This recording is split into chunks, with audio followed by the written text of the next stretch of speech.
Habang patuloy na lumulubog sa krisis ang ospital ng mga alkarte dahil sa sikretong pagmamanipula ni Rebecca, isang hindi inaasahang eksena ang magpapaiyak at magpapagulo sa kanyang puso. Huli sa lakad ang magdurusang si Morgan. Lasing, sira ang mundo at umiiyak habang hawak ang lumang larawan ni Rebecca. Sa gitna ng kanyang kalasingan, lumabas ang nakatagong pagsisisi. I'm sorry. I should have fought for you. Ano nga bang totoong nangyari noong araw? Magbabago bang ikot ng ganti ni Rebecca ngayong narinig niya ang totoong nararamdaman ng lalaking minsan nang dumurog sa kanya? Pakinggan natin ito. Rebecca POV. 1 week passed. 3 beses akong bumalik-balik sa school para lang personal na humingi ng dispensa sa mga teacher, sa principal, pati sa mga magulang ng mga batang pinaggagawa ng kalokohan ni Arjen. Ako ang kumausap. Akbong umako ng hiya. Akong nag-explain habang halos hindi ko na alam kung ilang beses ko nang sinabi ang I'm really sorry. I'll handle this. God, the boy is chaos in human form. Pero kapag kaharap ko na, kapag kinakausap ko ng masinsinan, nakikita ko sa mata niya yung bata na naghahanap lang talaga ng atensyon, naghahanap ng pagmamahal. He needs to be handled with patience, not fear. Wala si Zet kahit sinabi niyang siya ang mag-aalaga. Sumama to kay Zet para tulungan na krisis na kinakaharap nila. Si Alcarte wala ring oras. Busy rin. Si Candice panayang dikit kay Alcarte as if caring wife. Well, good for them. I honestly don't care. They can cling to each other all they want. Huminga ako ng malalim habang nakatayo sa veranda. Malalim ng gabi. May nakita kong local newspaper sa ibabaw ng mesa. Dinampot ko at nang makita ko ang headline, a slow, sweet smile pulled at my lips. Hospital of the Alcartes faces major crisis. Even national television, pick it up, news outlets, social media, nagkalat. Everywhere, kahit hindi nila aminin ang totoong nangyayari sa loob ng hospital nila, alam ko kung saan-saan sila kumakatok, hoping someone, anyone, will supply them. Pero walang pharma na kumikilos na tulungan sila. Lahat sila, hawak ko sa leeg. If Zane interferes, I'll drag him with them. Claude, wala siyang choice dahil alam niya ang mangyayari sa company niya kapag tinanggal kong investment ko. Company nila mismong mapipilayan. And the Madrigal, more partnership. Mas matagal pa yun kaysa kay Claude. Mrs. Moore and Penelope were friends even before they had husbands. Good luck sa sino mang susubok kumawak sa puwersang yun. Pinikit ko ang mga mata ko sandali. Hinayaan kong manumbalik ang sakit na ginawa sa akin ni Alcarte noon. Yung sakit na hindi niya malang pinag-isipan. He held me by the throat, metaphorically, hanggang hindi na ako makahinga. Ni hindi niya tinanong kung okay ba ako. Ni hindi niya naisip kung mabubuhay ba ako. So now he gets to understand what it feels like to beg and be ignored.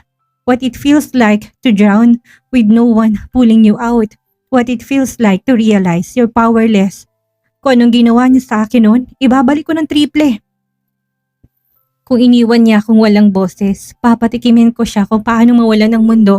Hindi na ako yung babaeng umiiyak sa sulok habang pinipili niya ang iba. Hindi na ako yung tinanggalan ng karapatan sa sarili niyang mga anak.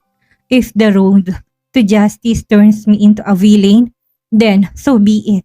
I will walk that road with my head high. Binaba ko newspaper na marinig kong pagparada ng sasakyan sa harap. Sumilip ako mula sa veranda.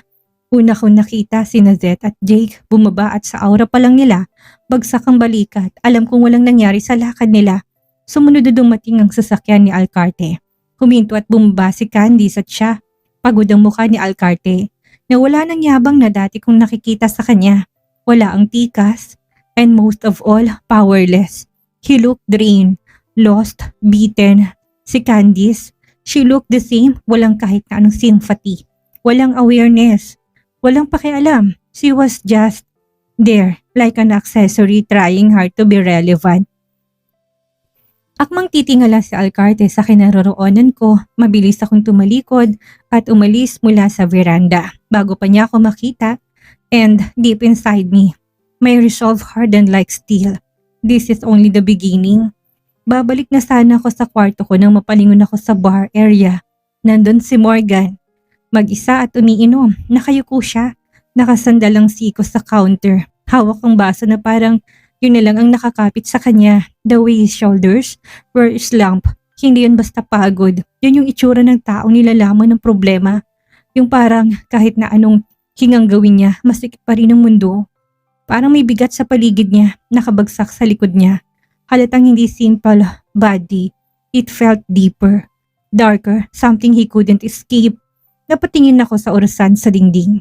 11 p.m. He deserves that. Bulong ko sa sarili ko. Kung ano man yung nagpapabigat sa kanya, pinili niya yun. Good for him. Pagtalikod ko nasa harap ko si Althea, nakatayo siya at yakap-yakap ang teddy bear niya. Napatigil ako, hindi ko alam kung matagal na ba siyang nasa likod ko. Tulog na siya nang iwan ko kanina. Tumingala siya sa akin sandali, pero kagaling ibinalik ang tingin sa ama niya sa bar at nakita ko yung lungkot. Yung tanong, yung hindi maintindihan ng bata pero ramdam na ramdam. He always like that. Mahina niyang sabi, halos pabulong. Every night he drinks. Parang mabigat na si Bat ang tumama sa dibdib ko. Hindi ko alam kung anong dapat kong maramdaman. Galit ba, awa o pareho. Pero bago ko pa hanapin ang sagot, narinig ko si Althea na nagsalita ulit, mahina at inosente. Sabi ni Daddy, masakit daw yung heart niya, kaya siya drink. Tumingin siya sa teddy bear niya, parang doon kumukuha ng lakas. Pero di ba, Yaya Aurora, drinking is bad for the heart? Inangat niya ang mukha sa akin, clueless pero may takot sa boses. If his heart is hurting, why he keeps drinking? Hindi ko nasagot. Paano ko sasagutin ang tanong na kahit hindi ako, hindi ko kayang intindihin? Yumuko ako. Lumapit sa kanya at marahas siyang binuhat. Napulupot ang maliit niyang braso sa leeg ko, parang kumakapit sa kahit na anong stable sa mundo niya. Habang bitbit ko siya pabalik sa kwarto, ang bigat sa dibdib ko lalo pang humigpit. Naawa ako sa mga bata sa gabi-gabi nilang nasasaksihan ng ganitong ama. Sa mga tanong na hindi nila dapat iniisip sa edad nila. At sa bawat takbang ko palayo kay Morgan, mas ramdam ko hindi lang siya ang bumabagsak kasama niyang mga anak niya. Unti-unting nadadamay sa bigat na pinili niya. Kaya dapat mailayo ko na sila sa ama nila. Ilang beses ko pang hinalikan si Althea sa pisngi. At ilang beses na rin akong nag-good night pero hindi talaga niya ako pinakawalan. Here, sleep here, Yaya. Pakiusap niya habang nakayakap sa braso ko. Napangiti ako ng mahina at tumango. Okay, I will stay. Humiga ako sa tabi niya, may pumasok na tanong sa isip ko. Kaya tinanong ko siya ng mahinahon. Althea, does Candice put you to sleep? Kinakantahan ka niya ng lullaby? Story time? Those things? Umiling siya kaagad. That tiny simple gesture, mas mabigat pa sa kahit na anong salita. Siyempre, bakit nga ba mag-e-effort si Candice? These kids aren't hers. At hindi niya kailanman minahal ang mga batang ito tulad ng dapat. Only Daddy, yun lang ang sagot niya bago siya bumangon. May kinuha siya sa ilalim ng kama at may hinugot mula doon. Kumunot ang noo ko kasi wala akong idea kung ano yun. Pagharap niya ulit sa akin, may hawak siyang larawan. At bago ko patanungin, nagsalita siya ng diretsahan. Parang may binubunyag na sekretong hindi dapat. I don't know her, pero lagi ang tinitingnan ni Daddy. He always cry, and I always hear him say, sorry if I didn't fight for you. Parang umintong tibok ng puso ko, napasinghap ako ng mahina. Pero hindi pa tapos si Althea sa kwento niya. He said, I love you so much. God knows how much I love you. Parang may kumalabit sa sikmura ko. Hindi dahil sa sinabi ng bata kundi sa paraan itong sabihin. Innocent, sincere, walang halong imbento. Wala sa ugali ni Althea ang magsinungaling. Tumingin ako sa picture pero hindi ako makafocus. Nag-uunahan ng kaba, takot, galit, lahat sabay-sabay na tinusok ang dibdib ko. Hindi ko gustong mag-assume. Hindi ko gustong mag-isip ng kahit na ano. Pero nang makalin-in ako para tignan ng mas malinaw, parang ako yung babae sa picture. Here, sabi ni Althea at inabot sa akin. Nag-alangan ako. My hand shook before I even touched the frame. Kinuha ko pa rin kahit na kinakalaban ko ang utak ko. Pagkahawa ko parang may gumapang na malamig sa buong katawan ko at nang makita ko ng buo ang larawan, basta nalang tumulong mga luha ko. Hindi ko man lang namalayan. Kasabay nun napakuyom ako ng panga. Parang gusto kong pigilan ang sarili kong sumigaw. Ako yung nasa picture. Stolen shot habang naka-nursing uniform pa ako. Masaya ang ngiti ko sa picture. Mas maliwanag pa sa kahit na anong ilaw sa kwarto. Pero bakit nasa kanya? Bakit hawak niya? Bakit gabi-gabi niyang tinitingnan? At ano yung mga salitang narinig ko kay Althea? Sorry if I didn't fight for you. I love you so much. God knows how much I love you. Mahal? Kailan? Saan? Paano? Hindi ko naramdaman yun. Hindi kahit na isang beses. Ang naalala ko lang ay kung paano niya ako ginawang walang kwenta. Kung paano niya ako sinakal sa mga desisyon niya. Kung paano niya ako hinayaan na masaktan ng walang paliwanag. Kung totoo ang sinabi ni Althea, kung totoo ang mga salitang lumalabas sa bibig ng batang walang alam sa komplikasyon ng mga matatanda, mas lalo lang ako nasuklam sa kanya. Because what's worse than being unloved? Being lied to, being fooled, being dragged into a pain you never asked for. I hated it.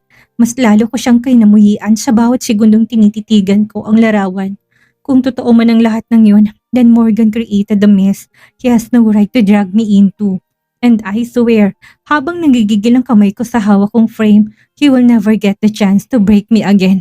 Kahit nanginginig pa rin ang mga kamay ko, ibinaba kong frame sa gilid ng kama. Pinilit kong ibalik ang normal na timpla ng boses ko bago ko kinausap si Althea. Sleep now, sweetheart. It's already late. Hindi maganda sa'yo ang nagpupuyat.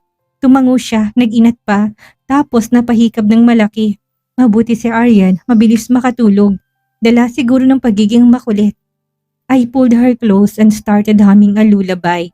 Yung simple lang, enough para bumigat ang mga mata niya. In a few minutes, tulog na siya.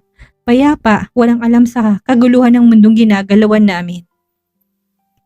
Dahan-dahan akong bumangon. Kailangan ko pang kamustahin ng 2 anak ko. 7 a.m. ngayon sa Los Angeles. Sa katapusan, uuwi sila. Nauna lang ako kaya kailangan kong bilisan. Kailangan ko nang i-pressure si Marlon at kailangan ko nang siguraduhin pipirma si Jake. I need my kids back. Gusto ko silang makuha kay Morgan. Gusto kong makitang araw na kasama ko silang 4 somewhere peaceful, far from all of this, far from him. Lalabas na sana ako ng kwarto nang biglang bumukas ang pinto. Si Morgan ang pumasok. Halata agad ang tama ng alak sa kanya. Namumula ang pisngi. Mapula ang mata at ang gulo ng buhok niya. Pero kahit nalasing, kahit haggard, kahit nang mukhang pasa ng buong mundo, he looked painfully handsome. Nakakainis. Ngumiti siya ng mahina. Almost shy. Almost broken. Then, lumapit sa kama ng anak namin. How are they? Tanong niya, pausang boses. Thank you for taking care of them. I still... Hindi ko na alam kung ano yun. Pasensya, pagpapakumbaba. Pero hindi yun ang Morgan na kilala ko. He lowered his head, breathing shakily. Then, hinagkan niya ang noo ni Althea. So gently na parang natatakot siya na magising ito. Hindi ako umalis. Nakatayo lang ako at pinapanood ko siya. Maya-maya napansin ko, kinuha niya ang frame. Hawak niya yun na parang isang bagay na matagal niya nang pinoprotektahan. Dinikit niya sa dibdib niya. He closed his eyes, para bang dinadama niya ako mula sa papel. Then, naupo siya sa sofa, almost collapsed. Baka dahil sa kalasingan niya, tinitigan niya ulit ang picture. Hinaplos, daliri niyang marahan na dumadampi sa pisngi ko sa larawan. And then I heard it. I'm so sorry if I didn't fight for you. He whispered it like a confession na matagal niyang kinulong sa dibdib niya. God knows how much I love you. She took a deep breath. Malalim at masakit. Every day. Every damn day. I wish I chose you. Parang binuhusan ako ng malamig na tubig sa mga narinig ko. Shock ran through my entire body. Naginit ang bawat sulok ng mga mata ko. I let out a short laugh. Walang humor sa kabila ng pag-agos ng isang butil ng luha sa pisngi ko. Napailing ako ng marahan. Halos mapangisi sa sobrang irony. Bakit ngayon? Bakit ngayon niya lang sasabihin ang mga salitang matagal kong hinintay? Dati niluhuran ko siya. Dati nagmakaawa ako. Dati, I almost begged him to see me, to hear me, to choose me. But he didn't listen. Hindi niya pinakinggan ang panaghoy ko. Wala siyang pakialam sa pagmamakaawa ng puso ko. Ngayon, ngayong hindi ko na kailangan. Ngayong hindi ko na siya kailangan. Ngayon niya lang sasabihin. Mas lalo ko siyang kinamuhian. Ang huli kong tingin sa kanya, isang lasing na lalaking hawak ang picture ko. In love sa babae na hindi niya pinaglalaban. At huli ng lahat, sa loob-loob ko. I love you once, but you broke me in a way I can never forget. Parang may natanggal na hangin sa dibdib ko nang marinig kong sunod na lumabas sa bibig ni Morgan. I'm sorry. I'm so sorry. Paulit-ulit niyang bulong. Nakapikit siya, nanginginig ang dibdib niya sa bawat paghinga. Then suddenly may tumulong luha sa gilid ng mata niya hanggang sa tuluyan na siyang napahikbi na parang bata. Kung maibabalik ko lang, if I turn back time. Napaawang ang labi niya, para bang nasasaktan siya sa mismo salita niya. I wanna die with you. I should fought for you. I should fought. Humina ang boses niya, nauwi sa pagungol na parang may lalamunin siyang bigat na hindi niya mailuwa. Paulit-ulit niyang binubulong ang parehong pangungusap, halos hindi na maintindihan. Puro basag, puro panghihinayang. Nakatayo lang ako, hindi ko alam kung bakit. Hindi ko kayang gumalaw, para akong nakapako. Halong gulo at takot ang ugong sa loob ng tenga ko, habang siya parang tuluyang nauupo sa harap ko. Morgan, hindi ko alam kung bakit ko siya tinawag. Siguro gusto ko lang matigil siya. Gusto ko lang huminga, pero hindi niya ako naririnig. Dahan-dahan pang bumigat ang mga talukap niya hanggang sa tuluyan siyang nakatulog. Basa pa rin ang mga pisngi. Parang may sumiklab na kung anong kakaiba sa loob ko. Hindi ko maipaliwanag kung awa ba yun o galit o kung ano. Basta, mayroong tumama sa dibdib ko na hindi ko inaasahan. Tumalikod ako at lumabas ng kwarto. Saka ko lang napansin kung gaano kabigat ang paghinga ko. Parang may malaking kamay na humawak sa dibdib ko. Pinipisil, pinipiga. Bakit? Bakit parang nasasaktan ako ngayon? Hinaplos kong dibdib ko. Sinusubukang pigilan ng kung anumang kirot na pilit ko makawala. Hindi pwede to. Hindi dapat ako naapektuhan. Hindi dapat ako tinatamaan sa mga salitang yon. Sa mga nakikita ko, pero habang nakatayo ako sa hallway, parang humahabol pa rin sa akin ang mga bulong niya. I should fight for you. I'm sorry. I wanna die with you. Napapikit ako ng mariin. Dam, bakit ganito? Bakit parang akong hinihiwa? Bakit parang ako ang iniwan sa gitna ng isang bagay na hindi ko maalala pero ramdam ko? Umugot ako ng malalim na hininga, pero kahit na anong gawin ko, hindi bumibitaw yung sakit at mas lalo lang akong natatakot sa totoo nun. Ang maikling aral na naiwan sa atin ngayon, ang pagsisisi ay laging nasa huli at hindi nito kayang burahin ang mga sugat ng nakaraan. Nasaksihan natin kung paano umiyak at tumingin ng tawad si Morgan, pero para kay Rebecca, huli ng lahat para sa mga salitang hindi sinabi nung kailangan niya ito. Ang totoong pagmamahal ay ipinaglalaban habang may oras pa, hindi kung kailan basag na ang taong umaasa sa'yo. Lalambot kaya ang puso ni Rebecca o mas lalo lang itong patitigasin ng kanyang hangarin na gumanti at makuha ang kanyang mga anak. Tutok lang at magkita-kita tayo ulit sa susunod na kabanata.